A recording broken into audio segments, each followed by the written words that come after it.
कि तुम कत्ल भी करते हो तो चर्चा नहीं होती। चंद्रशेखर जी आहें भरते हैं तो हो जाते हैं बदनाम। ब्राह्मण को मत पूजिए जो होवे गुणहीन, आप पूजही चरण चंडाल के जो होवे गुण प्रवीण।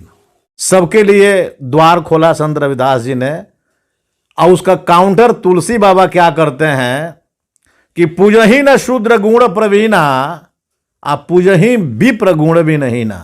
भगवा वस्त्र धारण करने वाला ढोंगी जो साधु अयोध्या से घोषणा करता है कि शिक्षा मंत्री चंद्रशेखर का जो जुबान काट कर लाएगा उसको 10 करोड़ रुपया 10 करोड़ रुपए देंगे, बताइए। भेड़िया से भी भेड़िया है। वृक्ष कबहू नहीं फल भके, नदी न संचय नीर, परमारथ के कारण साधुन धरा शरीर। ऐसा हमारे यहाँ लिखा गया है। वो कौन सा साधु है, कौन सा संत है?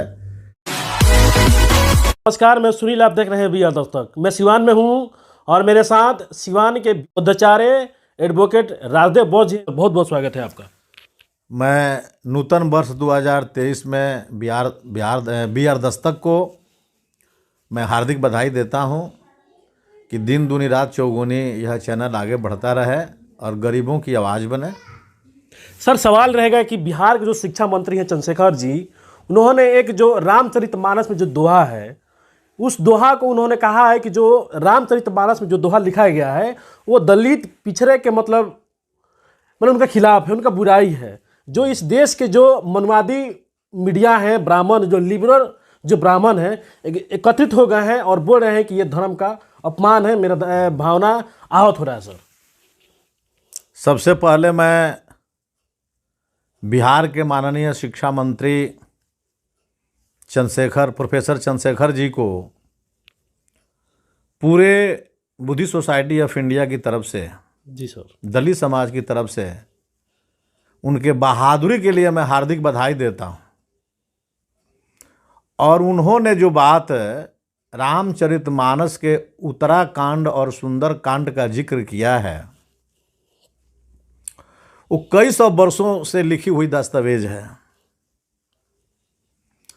ठीक वैसा ही कोई शायर ने एक शेर कहा है कि तुम कत्ल भी करते हो तो चर्चा नहीं होती। चंद्रशेखर जी आहें भरते हैं तो हो जाते हैं बदनाम। वाह सर वाह। तो मैं कहता हूं कि मध्यकाल के जो महान संत थे, संत कबीर दास महाराज, संत शिरोमणि गुरु रविदास महाराज, तुलसीदास से बहुत बड़े थे।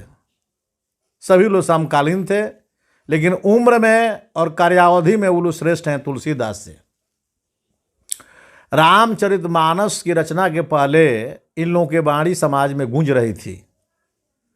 संत रविदास जी ने राजा हरदेव सिंह नागर के दरबार में, जो उस समय के राजा थे, खुले चैलेंज किया था, जहां पंडे पुजारियों का जमघट है, इसको काशी कहते हैं, कि ब्राह्मण को मत पूजिए जो होवे गुणहीन। जी सर। ब्राह्मण को मत पूजिए जो होवे गुणहीन, आप पूजही चरण चंडाल के जो होवे गुण प्रवीण। सबके लिए द्वार खोला संत रविदास जी ने, और उसका काउंटर तुलसी बाबा क्या करते हैं कि पूजही न शूद्र गुण प्रवीणा, आप पूजही विप्र गुण भी नहीं ना। श्रोता बंधुओं, आप विचार कीजिए कि रविदास जी श्रेष्ठ हैं कि तुलसीदास जी श्रेष्ठ हैं। तो मैं जानना चाहता हूं कि जो भगवा वस्त्र धारण करने वाला ढोंगी जो साधु अयोध्या से घोषणा करता है कि शिक्षा मंत्री चंद्रशेखर का जो जुबान काट कर लाएगा उसको 10 करोड़ रुपया 10 करोड़ रुपए देंगे, बताइए सर। ऐसा एक ब्राह्मण बोलता है सर। अब बताइए, ब्राह्मण के मुख से ऐसी बात निकलती है, संत की निकलती है। संत का यही काम है, संत का काम यही है। भेड़िया से भी भेड़िया है। वृक्ष कबहू नहीं फल भके, नदी न संचय नीर, परमारथ के कारण साधुन धरा शरीर। ऐसा हमारे यहाँ लिखा गया है। वो कौन सा साधु है, कौन सा संत है? मान लीजिए थोड़ा देर के लिए हम मानव हैं, उपासक हैं, हमसे गलती हो सकती है, लेकिन संत तो सर्वश्रेष्ठ होता है, उससे तो गलती नहीं होगी। हम गलती कर सकते हैं, इंसान से गलती हो सकती है, लेकिन भगवान से तो गलती नहीं हो सकती। तो जिसको आप भगवान मानते हो, रामचंद्र जी को, उन्होंने गलती किया है, ये ग्रंथ में लिखा है। तो श्रोता बंधु विचार कीजिए कि यह भारत देश है, सदियों से, हजारों वर्षों से यहाँ मुट्ठी भर लोग पशु से भी बदतर बना करके यहाँ के इंसान को, यहाँ के मूल निवासी को कैद रखा हुआ है। तो ये तो रामचरितमानस की बात हो गई। आपसे भारत के जितने भी ब्राह्मण हैं या मनु मीडिया हैं या लिबरल ब्राह्मण हैं जो अपने आप को मतलब सेकुलर बोलते हैं, जो लिबरल ब्राह्मण है, जो मनु मीडिया है, जितने भी ब्राह्मण हैं सब एक हो गए हैं। ये बोल रहे हैं कि चंद्रशेखर जी ने जो बयान दिया है वो मेरे धर्म के सर खिलाफ दिया है, उनका माफ़ी मांगना चाहिए। लेकिन चंद्रशेखर जी ने यह भी कहा है कि हमको गोली भी लग जाएगा तो हम अपने बात पे सर अड़ेंगे। सर देखिए, ब्राह्मण दो तरह के होते हैं। एक जो होते हैं कर्मकांडी ब्राह्मण और एक बिना कर्मकांडी ब्राह्मण। लेकिन जब उनका हित टकराएगा ना, तो परंपरावादी ब्राह्मण हो, रूढ़िवादी ब्राह्मण हो या प्रगतिशील ब्राह्मण हो, सब एक हो जाता है। जी सर, वही दिखाई पड़ता है। और चंद्रशेखर जी ने अपने मन की बात तो नहीं कहा। स्कूल में जो सिलेबस आता है तो शिक्षक उसको पढ़ाता है, छात्र सुनता है, छात्र भी पढ़ता है। अगर मान लो कि रामचरितमानस तुम्हारा धार्मिक ग्रंथ है, गीता तुम्हारा धार्मिक ग्रंथ है और पुराण वेद भी धार्मिक ग्रंथ है, तो जो उसमें बातें लिखी होगी हर एक आदमी को बोलने का राइट है ना। संविधान कहता है, भारतीय संविधान, कि भारत के प्रत्येक नागरिक को अपने मन के अनुसार किसी भी धर्म को चुन सकता है, पूजा कर सकता है। तो अगर मान ले कि आपके पास ग्रंथ में वो लिखा नहीं होता तो चंद्रशेखर जी कहाँ से बोलते? इसीलिए डॉक्टर बाबा साहब भीमराव अम्बेडकर जी ने 20 वर्षों तक इन लोगों से अनुनय विनय किया, धर्माचार्यों से, कि आपके धार्मिक ग्रंथों में जो आपत्तिजनक बातें लिखी गई है उसको नष्ट कर दीजिए, विलुप्त कर दीजिए, वो दस्तावेज से हटा दीजिए। हम बुद्धिस्ट नहीं बनेंगे, हम हिंदू ही रहेंगे। बाबा साहब सभी धर्मों का अध्ययन किया और बाबा साहब ऐसे बौद्ध धर्म को स्वीकार नहीं किया। जब इन लोगों ने कहा कि सारे ग्रंथों में देवताओं भगवानों के कर कमलों द्वारा वो चीज़ लिखी गई है, सरस्वती के बाणी से वह चीज़ लिखा गया है, गणेश जी लिखे हैं और उसमें कॉमा तक, हाइफन, डैश तक नहीं लगा सकते हैं, तब बाबा साहब को बाध्य होकर के 14 अक्टूबर 1956 अशोक विजयादशमी धम्म दिवस के अवसर पे 10 लाख लोगों के साथ में दीक्षा भूमि नागपुर में बुद्धं शरणं गच्छामि कहा। तो मुझे ये कहना है आपके चैनल के माध्यम से लोगों से कि जानो छानो पहचानो तब मानो। जो भी समाज ठीक है लिखी गई है आज वो सूट नहीं कर रहा है। और चंद्रशेखर जी को भी मैं बार बार मैं ये कहता हूँ कि ईवी रामास्वामी नायकर की परंपरा को पढ़िए। और उन्होंने डंके की चोट पर, वो भी मुख्यमंत्री हुए केरल में कई बार, कांग्रेस के बड़े नेता थे, राष्ट्रीय अध्यक्ष थे, लेकिन उन्होंने सिद्धांत से समझौता नहीं किया। वो तो साफ लिखे हैं, ईवी रामास्वामी नायकर जी लिखे हैं कि ब्राह्मण और सांप दोनों सामने दिखाई पड़ता हो तो सबसे पहले ब्राह्मण को मरना चाहिए, सांप को नहीं। क्योंकि सांप जीवन में एक बार डसता है और यह ब्राह्मण छलिया जो है ये बार बार डसता है।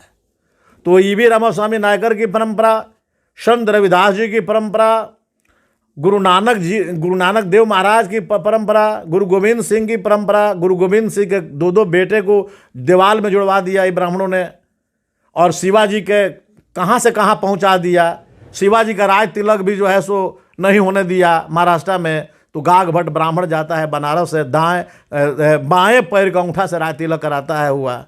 छत्रपति साहू जी महाराज का स्नान के समय में वह राजा का मंत्र नहीं पढ़ रहा था।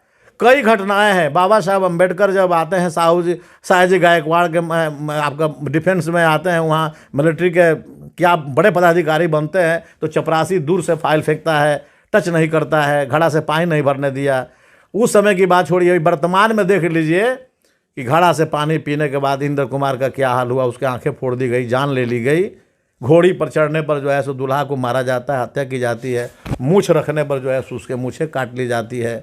सुंदर कपड़ा पहनने पर वही हाल होता है। तो हमारे बहुजन समाज के बेटियों के साथ बलात्कार हो रहा है। नौजवान जो थोड़ा सा अपने को उभर रहे हैं, उनके उभरते हुए सीना दे करके, मूछें दे करके उनको चुभती है, उनको नाना प्रकार के षड्यंत्र करके हत्या कर देते हैं।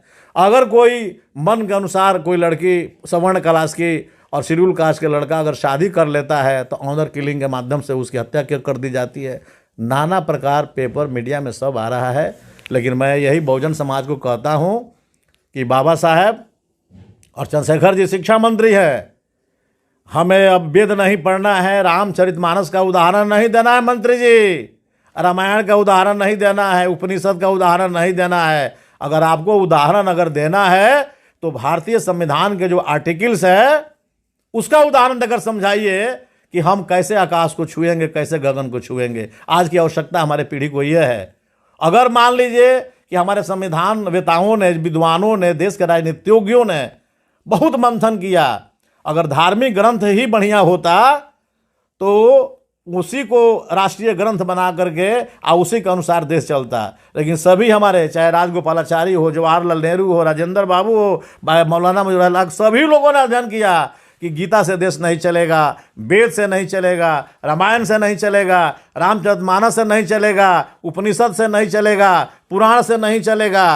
अगर देश चलेगा तो भारतीय संविधान जो बना है ना उसी से चलेगा। उसमें इक्वालिटी है, जस्टिस है, लिबर्टी है, फेडरलिटी है। अगर चार चीज किसी ग्रंथ में नहीं होता है, उस ग्रंथ को पढ़ने की जरूरत नहीं है। शिक्षा मंत्री जी, आप सिलेबस में शिक्षा मंत्री है, बड़ी सहयोग से महागठबंधन के सरकार चल रही है। आप टोटल बिहार सरकार के पाठ्य पुस्तकों में संविधान में जो फंडामेंटल राइट्स है, फंडामेंटल ड्यूटीज है, उसको लिपिबद्ध कराइए और बच्चों को पढ़ाइए कि सभी हमारे बच्चे जवाहरलाल नेहरू बने, सभी बच्चे राजेंद्र प्रसाद बने, सभी बच्चे डॉक्टर बी.आर. अम्बेडकर बने, सभी अब्दुल APJ कलाम बने। ऐसा हमको काम करना है। उसके चक्कर में